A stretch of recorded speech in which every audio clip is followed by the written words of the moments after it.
બાબતમાં સહેજ આગળ વધવા માંગુ છું. મારો વિશ્વાસ છે કે પ્રભુ આજે પણ એના આશીર્વાદથી આપણને વેષ્ટિત કરશે. મેં અહીંયા ઘણી બધી સાલ લખી છે. એ સાલમાં શું બન્યું એ હું સમજાવવા માંગીશ, કારણ કે બધી જ બાઇબલ સાથે સંકળાયેલી સાલો છે. અને તેથી તમે ફરીને એકવાર મારી સાથે યિર્મયાનું પુસ્તક અને એનો 25મો અધ્યાય ખોલશો અને એની 8 થી 12 કલમ હું વાંચવા માંગુ છું. યિર્મયાનું પુસ્તક એનો 25મો અધ્યાય અને એની 8 થી 12 કલમ. અને જો આપ લોકોએ બાઇબલ ખોલ્યું હોય તો આપણે ઊભા થઈએ, આપણા બાઇબલ ઊંચા કરીએ અને આપણો કરાર તાજો કરતા આપણે બોલીએ, બોલ યહોવા, કેમ કે તારો સેવક સાંભળવાના માટે અને પાળવાના માટે તૈયાર છે. આમેન. આજે હું 8મી કલમથી વાંચીશ, યિર્મયા 25:8 થી. તે માટે સૈન્યના ઈશ્વર યહોવા કહે છે, તમે મારા વચનો સાંભળ્યા નહીં, તેથી હું ઉત્તર તરફથી સર્વ દેશ જાતિઓને તેડી મંગાવીશ તથા મારા દાસ એટલે બાબિલના રાજા નબુખાદનેસારને પણ બોલાવીશ અને તેઓને આ દેશ પર તેના રહેવાસીઓ પર લાવીશ.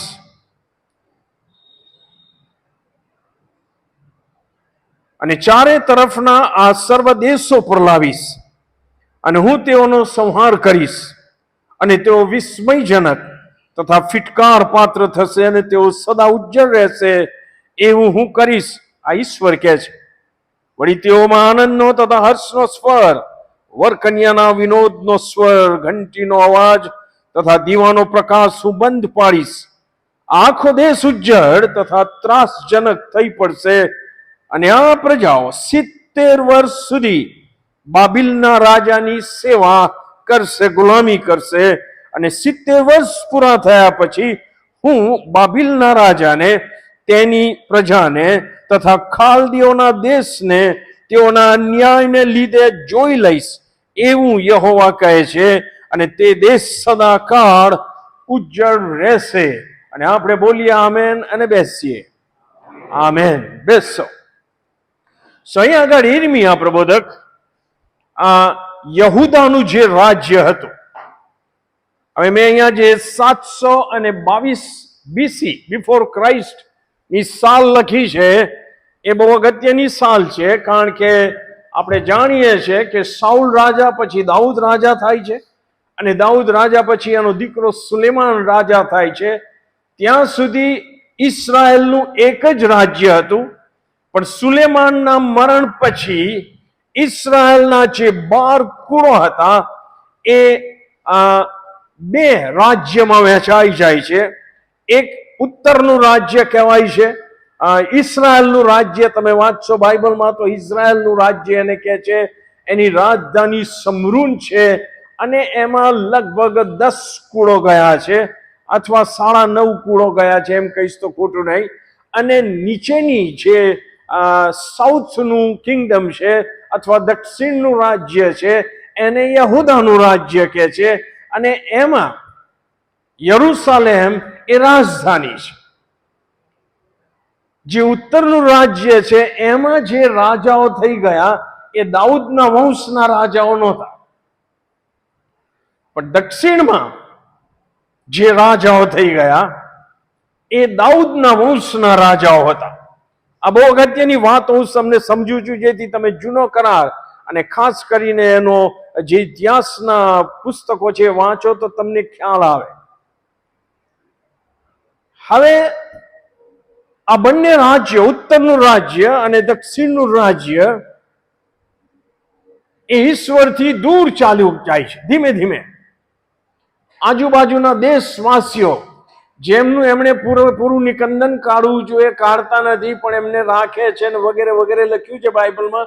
એના લીધે એ લોકો એમની સાથે સંબંધમાં, સંપર્કમાં આવે છે અને ભ્રષ્ટ થાય છે, મૂર્તિ પૂજામાં જાય છે. બંને રાજ્યો. પણ ઈસરાયેલના રાજ્યમાં બહુ ભયંકરતા છે, વધારે પડતી ભયંકરતા છે. આ જે ઉત્તરનું રાજ્ય છે અને આ 722માં એ પણ ભવિષ્યવાણી પૂરી થઈ અને આ જે ઉત્તરનું રાજ્ય છે એ ઉત્તરનું રાજ્ય આસુરના રાજાએ આવીને આસુરના રાજા આવીને આ ઉત્તરના રાજ્યને સમરૂનને ખલાસ કરી નાખ્યું. અને એમાં જે લોકો ઇસ્રાયેલી લોકો રહેતા હતા એને એ લઈ ગયો અને જુદા જુદા પ્રાંતોમાં એને મૂક્યા આયા બધાને. કારણ કે આસુરનું રાજ્ય સામ્રાજ્ય બહુ પાવરફુલ સામ્રાજ્ય હતું. અને ઇસ્રાયેલનું જે રાજ્ય છે એને જીત્યું ત્યાં એને બીજી બધી દેશ જાતિઓના લોકો લાવીને મૂક્યા, ખાસ કરીને સમરૂનમાં. અને તેથી જે થોડા ઘણા સમરૂનમાં રહેલા ઇસ્રાયેલી લોકો અને પછી આ વિદેશ, એ બધા એટલા બધા એકબીજાની સાથે ભળી ગયા. અને તેથી ઈસુ ખ્રિસ્તના સમયમાં આ સમરૂનીઓને યહૂદી લોકો ધિક્કારતા હતા. યસ ઓર નો? કે તમે તો અશુદ્ધ ભેળસેળ વાળા લોકો છો, સમથિંગ લાઈક ધેટ. અને એનું એક જ કારણ કે આસુરના રાજાએ સામ્રાજ્યએ 700 BC-માં આ ઉત્તરના રાજ્યનો સમૂળગો નાશ કર્યો.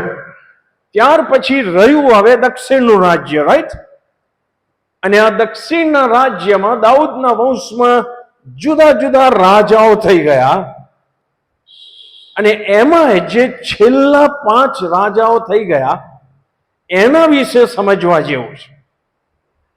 આ લગભગ 55 વર્ષના ગાળામાં જે દક્ષિણનું રાજ્ય છે એનો પણ સંપૂર્ણ નાશ થાય છે, યરુશલેમનો. પણ એ સેવાકાળ દરમિયાન જે 5 રાજાઓ થઈ ગયા એના સંબંધી મેં આ સાલ લખી છે BC-માં. હવે તમે જો યહૂદા રાજ્યના માટે, જે દક્ષિણનું રાજ્ય છે એના માટે ઈર્મિયા પ્રબોધક મારફતે ઈશ્વરે અને બીજા પ્રબોધકો મારફતે પણ આ લોકોને વારંવાર ચેતવણી આપવામાં આવી કે તમે મૂર્તિ પૂજાથી ફરો, તમે અશુદ્ધતાથી ફરો, તમારી દુષ્ટતાથી ફરો, ઈશ્વરની પાસે પાછા આવો, ઈશ્વરના માર્ગોમાં ચાલો. વારંવાર તમે વાંચો ઈર્મિયાનો જે આખો પુસ્તક છે એને. પણ એ લોકોએ સાંભળ્યું નહીં. આપણે જે ઈર્મિયાનું પુસ્તક 25મો અધ્યાય એની 8મી કલમથી વાંચ્યું એમાં ઈશ્વર એ જ કહે છે કે તમે મારું સાંભળ્યું જ નહીં, તમે તમારી મસ્તીમાં જ જીવ્યા. અને તેથી ઈશ્વર ભવિષ્યવાણી કરે છે. અને વળો જ્યારે ભવિષ્યવાણીની વાત બાઇબલના અનુસંધાનમાં આપણે કરીએ છીએ ત્યારે યાદ રાખો કે એ સમય સાથે જોડાયેલી વસ્તુ છે, એ ઇતિહાસ સાથે જોડાયેલી વસ્તુ છે, કે ના? અને તેથી હું એ ઇતિહાસ તમારી આગળ મૂકવા માંગુ છું કે ભવિષ્યવાણીઓ કેવી રીતે પૂરી થાય છે. ઈર્મિયા મારફતે ઈશ્વરે 3 ભવિષ્યવાણી કરી. પહેલું યહૂદીઓના રાજ્યના લોકોને કહે છે કે તમે, અને એ તો પ્રબોધકો અને એના યાજકો અને વગેરે વગેરે બધા ભ્રષ્ટ થઈ ચૂકેલા. તમે વાંચો, બહુ ભયંકર હતા. તેથી કે તમે મારું સાંભળ્યું નથી એટલે હવે ઓકે હું કંઈક કરીશ, બીજી વિદેશી દેશ જાતિઓને લાવીશ. અને એમાં ખાસ કરીને બાબેલના રાજા નબુખાદનેસારને મારા દાસ તરીકે હું લાવીશ, કે મારા સેવક તરીકે હું લાવીશ. નબુખાદનેસાર એને ઓળખતા નથી ઈશ્વરને, પણ ઈશ્વર ચાહે એનો ઉપયોગ કરી શકે છે એની ભવિષ્યની જે યોજના છે એને પૂરી કરવા માટે. યસ ઓર નો? શું કહે છે કે હું નબુખાદનેસારને લાવીશ અને એ આવીને સમૂળગો નાશ કરશે. અને યહૂદા પ્રજા, યહૂદીઓની જે લોકો છે એને એ ગુલામ બનાવીને લઈ જશે. 70 વર્ષ સુધી એ ગુલામી રહેશે. અને પછી 70 વર્ષ પછી હું નબુખાદનેસાર જે બાબિલનો રાજા છે એનું જે સામ્રાજ્ય છે એને જોઈ લઈશ. ઈશ્વર કહે છે ડોન્ટ વરી અબાઉટ ધેટ. એમના અન્યાયને લીધે હું એમને જોઈ રહીશ, પણ તમને હું 70 વર્ષ પછી આ દેશમાં પાછા લાવીશ અને વસાઈશ. આ ભવિષ્યવાણી પૂરી કેવી રીતે થઈ એને હું ઊંડાણથી સમજાવવાની કોશિશ કરું છું. અને તેથી આ જે રાજાઓ છેલ્લા 5 રાજાઓ થઈ ગયા એ સંબંધી હું આપ લોકોને જણાવવા માંગુ છું.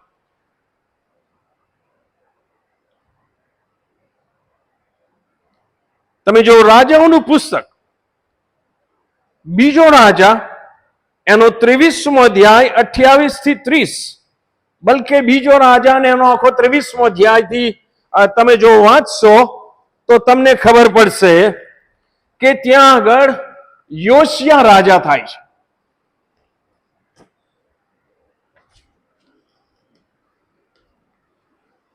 યોશિયા રાજા થાય છે. 640માં એ રાજા બન્યો યહૂદાનો, અને 609 સુધી એણે રાજ કર્યું. અને આ તમને મળશે બીજો રાજા 23મો અધ્યાય 28 થી 30. તમે કહેતા હોય તો હું લખું અહીંયા. બીજો રાજા 23, 28 થી 30, બીજો કાળ વૃત્તાંત 34, પહેલી બીજી 35મો અધ્યાય 20 થી 27 કલમો. ઓકે,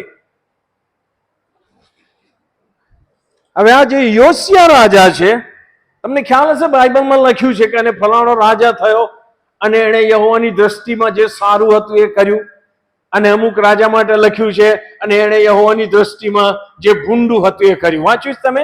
તો આ યોશિયા એ સારો રાજા હતો, સારો રાજા હતો.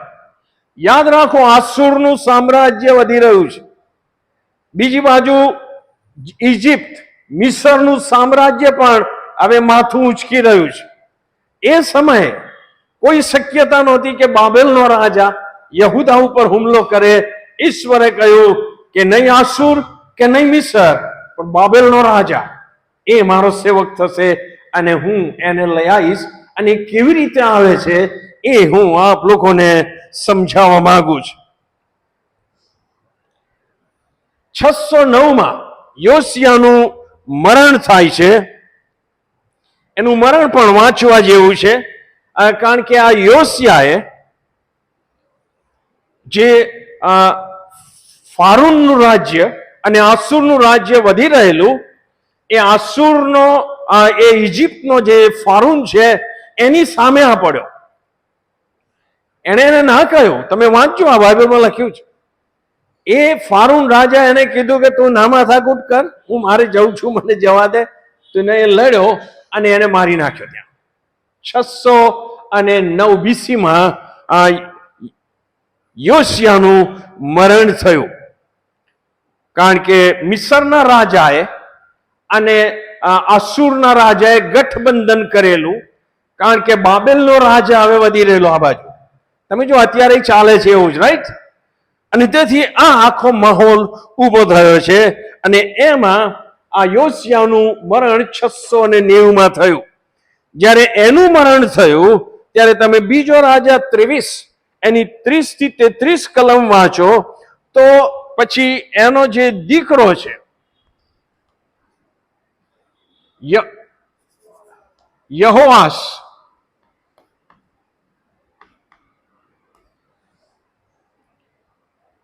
યહોઆહાઝ,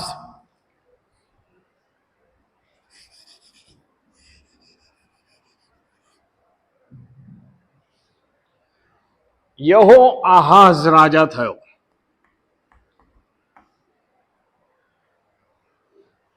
હવે મિસરના રાજાએ આને મારી નાખ્યો છે, અને મિસરના રાજાએ આને એની જગ્યાએ મૂક્યો, એના દીકરાને ખંડિયા રાજા તરીકે. તમે સમજો છો, આ ખંડિયો રાજા છે, પણ એ 3 જ મહિના રહ્યો. બાઇબલ વાંચજો તમે. એણે કેવળ આણે 31 વર્ષ રાજ કર્યું, આણે કેવળ 3 માસ રાજ કર્યું. બાઇબલ કહે છે, એટલે હું આપ લોકોને જણાવું છું.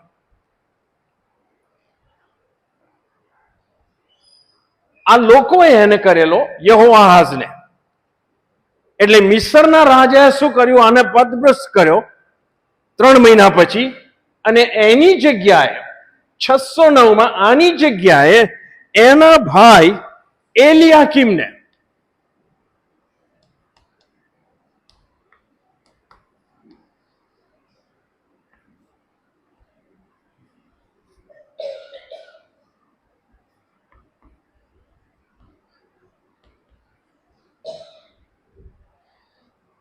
મિસરના રાજાએ આને 3 મહિના પછી પદભ્રષ્ટ કર્યો, રાઈટ?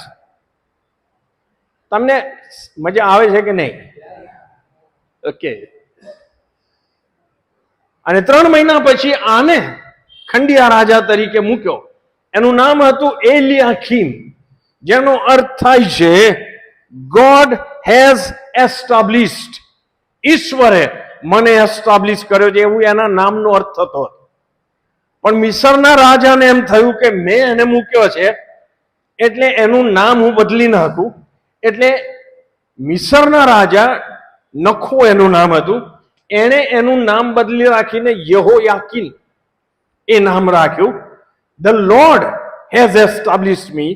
કારણ કે મિસરનો રાજ એવું માનતો હતો કે એને એસ્ટાબ્લિશ કરનાર હું છું, એટલે હું જ લોર્ડ છું. આપણા પ્રભુને ધ્યાનમાં રાખીને એને નામ નહોતું આપ્યું, એ પોતાના માટે આપેલું મિસરના રાજાએ. પણ એ ખંડિયો રાજા હતો એમ લખવામાં આવ્યું છે. અને એણે 11 વર્ષ રાજ કર્યું.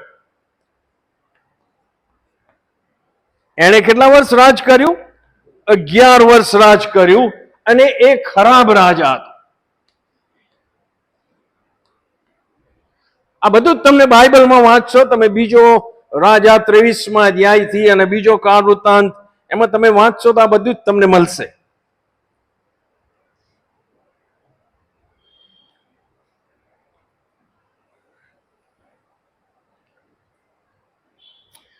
હવે મેં કીધું એમ, આ બાજુ આસુર અને મિસર,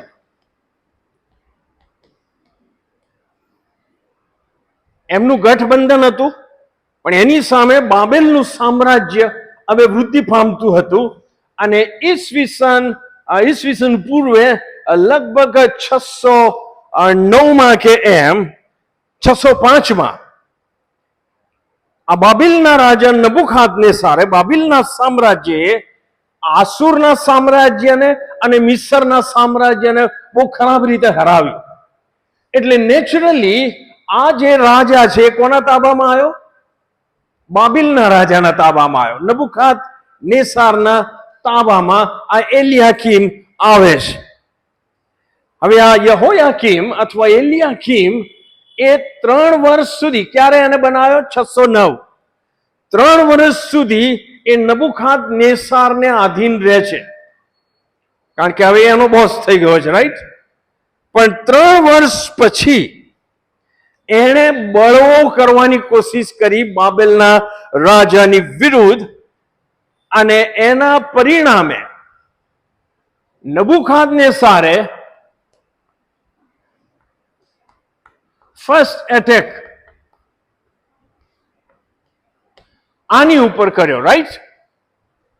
નબુખાદનેસારે યહૂદા ઉપર કર્યો અથવા યરૂશલેમ ઉપર કર્યો. અને રાજા ચાલુ રાખ્યો છે એવું આપણે કહી શકીએ, કારણ કે 11 વર્ષ એણે રાજ કર્યું છે.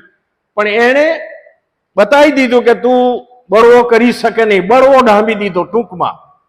પણ એ સમયે એ કેટલાક નોબલ્સ જે યહૂદાના હતા, આ પહેલાના રાજાઓ કરતા હતા, જે દેશ જીતે એમાં જે સારા સારા ઇન્ટેલિજન્ટ ઇતિહાસકારો ને જ્ઞાનીઓ ને સાયન્ટિસ્ટ એ બધાને લઈ જાય અને પોતાના રાજ્યમાં એમનો ઉપયોગ કરે. એ જ રીતે 605 બીસીમાં નબુખાદનેસર રાજા દાનિયેલ, હિબ્રુ નામ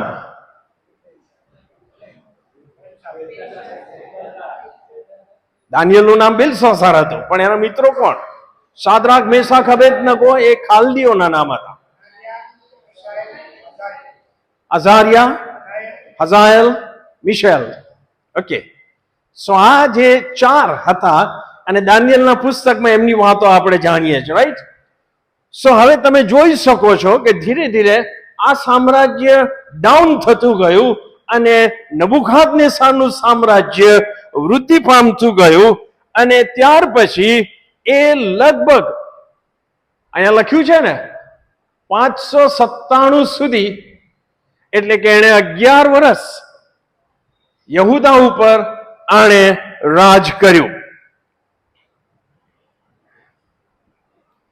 અને તમે જો બીજો કાળ વૃત્તાંત 36:6-7 વાંચો તો ત્યાં લખ્યું છે કે તેની સામે બાબિલનો રાજા નબુકાદનેસર ચડી આવ્યો અને તેને બેડીઓ પહેરાવીને બાબિલ લઈ ગયો. ક્યારે? 605માં, 11 વર્ષ પછી. અને નબુકાદનેસરે યહોવાના મંદિરના કેટલાક પાત્રો બાબિલ લઈ જઈને પોતાના દેવના મંદિરમાં મૂક્યા. આ લખ્યું છે બધું જ બાઇબલમાં. એ ઈસવીસન 605માં નબુકાદનેસરે આને બહુ કઈ ટચ કરવાનો નહોતો, પણ આને બળવો કરવાની કોશિશ કરીને એટલે એને કરવું પડ્યું.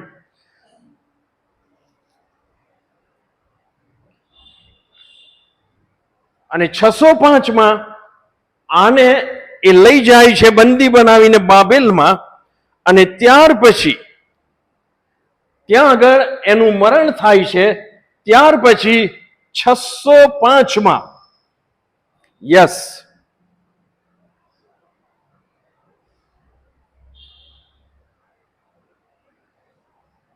વેઇટ 605માં બંદી બનાવીને લઈ ગયો અને એને રાજ કર્યું 597 BC સુધી. 11 વર્ષ ઉમેરી હતો, રાઈટ? 597માં એને પછી એનો જે ભાઈ હતો, આ બધા વિચિત્ર નામ છે, સિદકિયાને રાજા બનાવ્યો.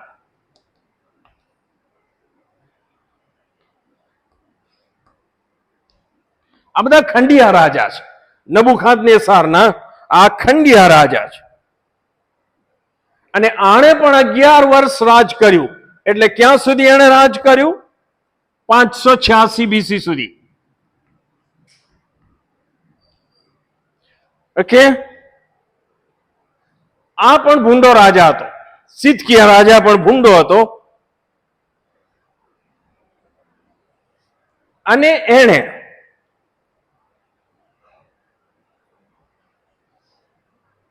.597માં એને લઈ ગયા અને 586 સુધી રહે છે. વેઇટ અ મિનિટ. યહોવાની દ્રષ્ટિમાં જે ભૂંડું હતું તે તેણે કર્યું. અને આખરે સિદકિયાને બાબિલના રાજાની વિરુદ્ધ એણે બળવો કર્યો. અને પરિણામે સિદકિયા ઉપર 586માં નબુકાદનેસર યરૂશલેમને લગભગ 2.5 થી 3 વર્ષ સુધી ઘેરો ઘાલી રાખે છે. એ વખતે ઘેરો ઘાલતા. અને 586માં એણે યરૂશલેમ ઉપર હુમલો કર્યો અને યરૂશલેમનું પતન થયું, મંદિરનો નાશ થયો અને યહૂદાના લોકોને નબુકાદનેસર બાબિલમાં લઈ જાય છે. આ ઇતિહાસ કહે છે, સેક્યુલર ઇતિહાસ કહે છે, કે જેને બાઇબલ સંમતિ આપે છે. અને તેથી વાલાઓ, જ્યારે હું કહું છું કે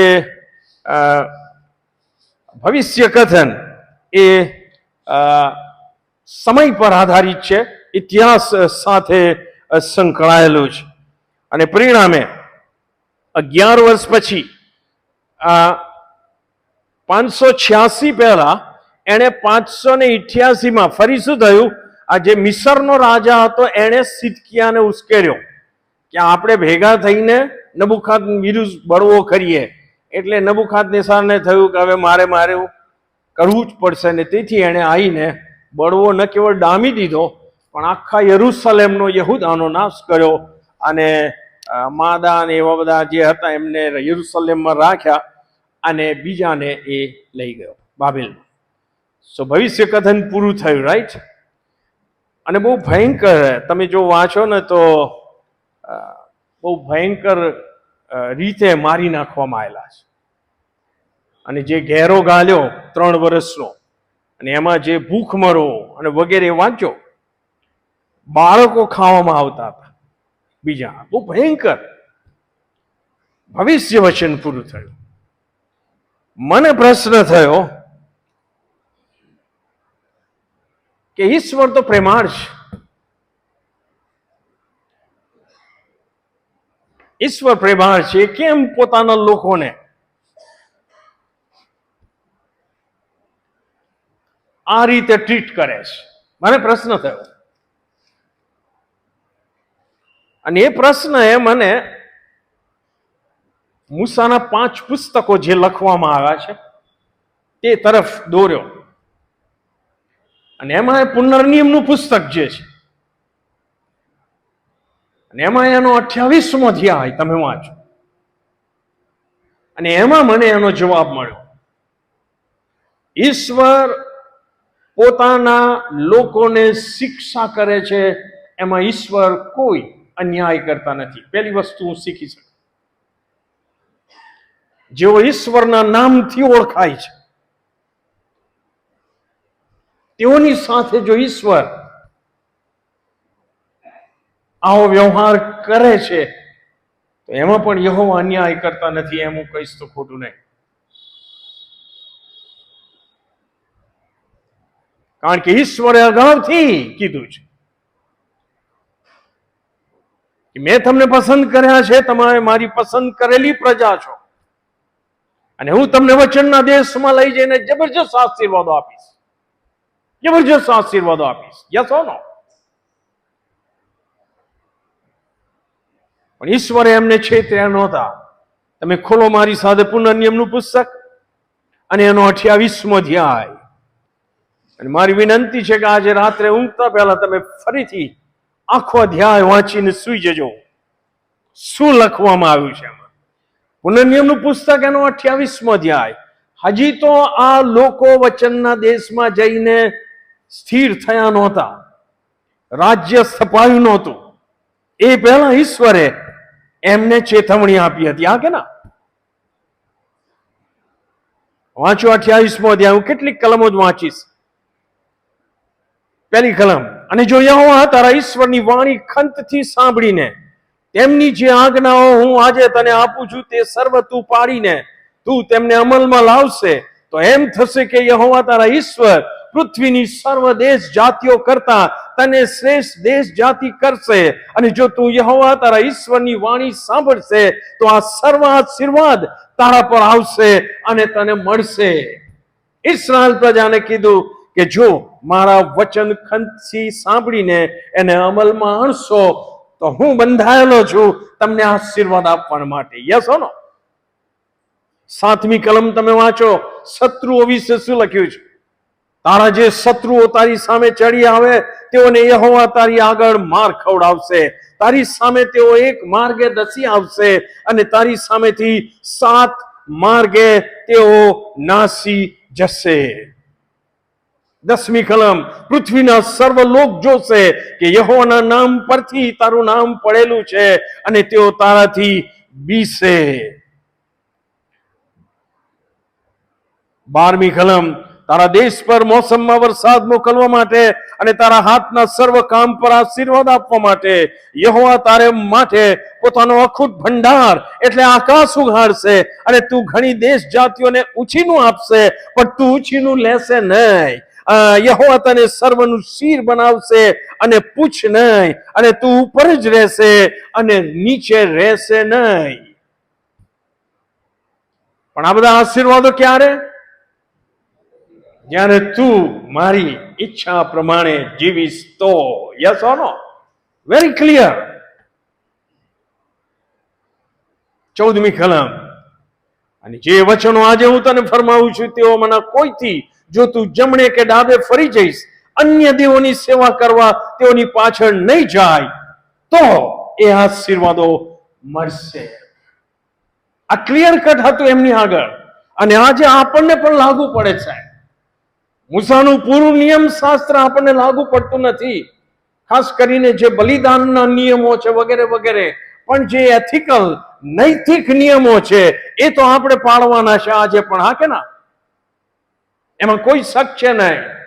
10 આજ્ઞાઓ આપણે પાળવાની છે તો જ આશીર્વાદ મળશે. બાઇબલ કહે છે ઈશ્વરે વચન આપ્યું. પણ જો આશીર્વાદોની વાત ખાલી 1 થી 14 કલમોમાં લખી છે અને 15મી કલમ તમે વાંચો, પણ જો યહોવા તારા ઈશ્વરની વાણી ન સાંભળતા તેમની જે સર્વ આજ્ઞાઓ તથા વિધિઓ હું આજે તને આપું છું તેઓને તું પાડીને અમલમાં નહીં મૂકે તો એમ થશે કે આ સર્વ શાપ તારા પર આવીને તને પકડી પાડશે. અમે હમણાં આવતા હતા ને અમારી આગળ જે ક્રિશ્ચિયન ભાઈની રિક્ષા હશે અને એની પાછળ લખેલું કે નિશ્ચય જાણો તમારું પાપ તમને પકડી પાડશે. યસ ઓર નો? અહીંયા કહે છે કે પાપ તો પકડી પાડશે, પણ સાપ પકડી પાડશે. The cursings from the Lord, એ પકડી પાડશે. એ શબ્દ અહીંયા આગળ લખાયો છે. 20મી કલમ, અને જે કોઈ કામમાં તું હાથ નાખશે તેમાં યહોવા તારા પર શાપ તથા હાર તથા ધમકી મોકલશે, વગેરે વગેરે. મરકીની વાત કરીશ, શત્રુઓની વાત. 25મી કલમ, યહોવા તારા શત્રુઓની સામે તને માર ખવડાવશે. તું એક માર્ગે તેઓની સામે ધસી જશે અને 7 માર્ગે તેઓની સામેથી નાસી જઈશ, વગેરે વગેરે વગેરે વગેરે વગેરે. જાત જાતના રોગો અને તકલીફો અને મુશ્કેલીઓને જો તમને ઇન્ટરેસ્ટ હોય તો વાંચજો. અને ઈશ્વરે તો છેલ્લે એટલે સુધી કહી નાખ્યું 61મી કલમમાં કે વળી જે રોગ તથા જે મરખી આ નિયમના પુસ્તકમાં લખેલા નથી તેઓને યહોવા તારો નાશ થાય ત્યાં સુધી તારા પર લાવ્યા કરશે. યસ ઓર નો? અને આજની તારીખમાં સાહેબ આ પુસ્તકમાં નિયમમાં લખેલા નથી એવા રોગોના નામ આપણને બોલતાય ના આવડે એવા ઉભા થયા છે કે નહીં? ઈશ્વરે કહ્યું હતું કે એવું થશે, એન્ડ ઇટ ઇઝ હેપનિંગ. તો ઈશ્વરના વચનોને, પ્રોમિસીસ ઓફ ગોડ, એને લાઇટલી લેશો નહીં. હા કે ના?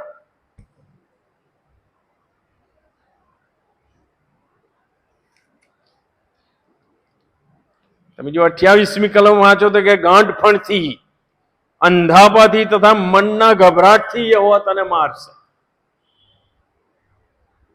ઘણા સો કોલ્ડ બિલીવરને હું ગભરાટમાં જ જોઉં છું હંમેશા. હાય બાપ, હાય બાપ, હાય બાપ. શું અલા શું છે? પણ તમે દુનિયા ચલાવો છો, તકલીફ શું છે?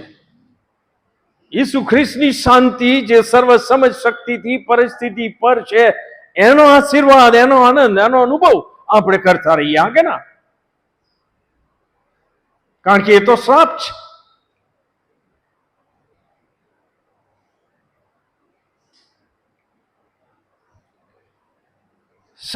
ઈશ્વરે સ્પષ્ટ કહ્યું હતું વચનના દેશમાં પ્રવેશ કર્યો એ પહેલા. હા કે ના?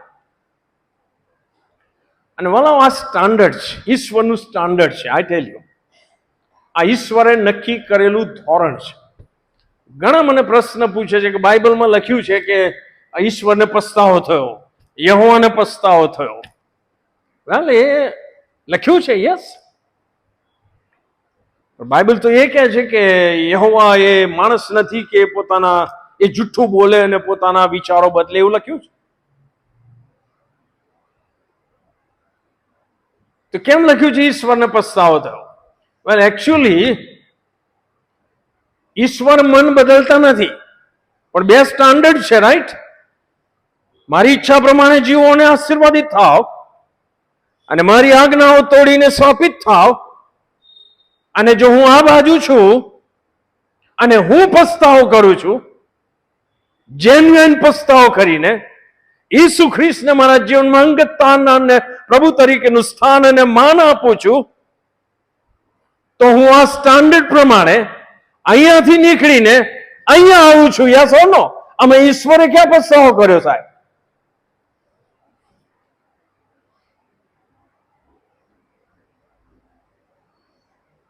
યુનાને મોકલ્યો કે નિનવેની આગળ જઈને કે હું 40 દિવસમાં નાશ કરીશ. અને યુના અંદરથી ઈચ્છતો હતો કે ઈશ્વર એમનો નાશ કરે તો સારું. અને આપણે જાણીએ છીએ કે નિનવેના રાજા એને બધાએ પસ્તાવો કર્યો અને ઈશ્વરે એમનો ઈરાદો પાછો ઠેલ્યો. યસ હો નો? અરે બોલો ના. તો બદલાવ ક્યાં હતો? ઈશ્વરના યોજનામાં નહીં. એ તો 100% ઇટર્નલ સ્ટાન્ડર્ડ છે. બદલાવ અહીં થવો જોઈએ. અને આ યહૂદી પ્રજા, ઇસ્રાયલ પ્રજા, જેમને વિદેશીઓના માટે પ્રકાશરૂપ બનવાના માટે તેડેલા ખાસ પ્રજા બનાવેલી, ઈશ્વરે જો ખાલી એમને જ આશીર્વાદ આપવા ઇબ્રાહિમને પસંદ કર્યો તો એ પક્ષપાત કહેવાય ને. પણ ઇબ્રાહિમને તો કહે છે કે તારામાં પૃથ્વીના સર્વ કુટુંબોને હું આશીર્વાદ આપીશ, પણ હું તારો ઉપયોગ કરીશ. યસ હો નો? એ કામથી ઇસ્રાયલ પ્રજા અસ્તિત્વ ધરાવે છે અને ધરાવતી હતી. પણ આ લોકો ભૂલી ગયા. એમને એમ કેવું ઈશ્વર અમારો જ, ઈશ્વર અમારી સાથે જ વાત કરે છે, ઈશ્વરના વચનો અમારી જ પાસે છે, અને આ બધાને ધિક્કારતા હતા. એટલું જ નહીં, એમનામાં ઘૂસી ગયા પાછા. એ એમનામાં ઘૂસ્યા ને પેલા એમનામાં ઘૂસ્યા. મારે એને કઈ શીખાડવાની જરૂર નથી. આપણે આપણી નજરે આપણી સોસાયટીઓમાં આપણા ચર્ચોમાં એમ જોઈએ છે કે ના, અરે બોલો ના.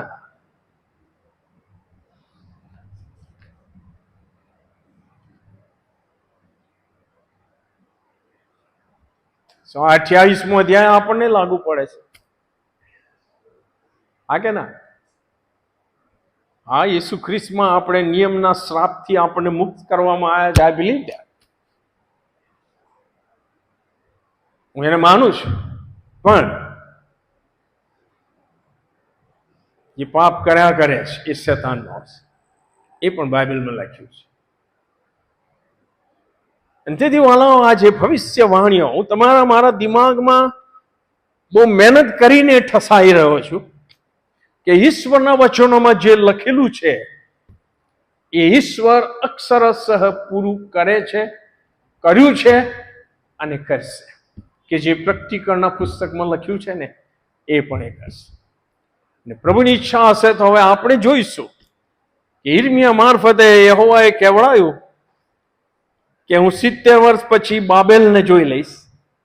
તો ઈશ્વર કેવી રીતે બાબેલને જોઈ લે છે અને ઈશ્વર કેવી રીતે આ યહૂદી લોકોને યરૂશલેમમાં પાછા લાવે છે, એ સંબંધી ભવિષ્યવાણી કેવી રીતે પૂરી થાય છે, એને પ્રભુની ઈચ્છા હશે તો આપણે સમજવાની કોશિશ કરીશું. પ્રાર્થના કરીએ. સર્વમાન, મહિમા અને ગૌરવ તમને હોજો પ્રભુ. તમારું જે જ્ઞાન છે, તમારું જે ડાપણ છે, તમારા જે આયોજનો છે, તમારી જે કાર્ય પદ્ધતિ છે પ્રભુ, એ ઘણી બધી વાર મોટે ભાગે અમારી સમજણની બહાર છે.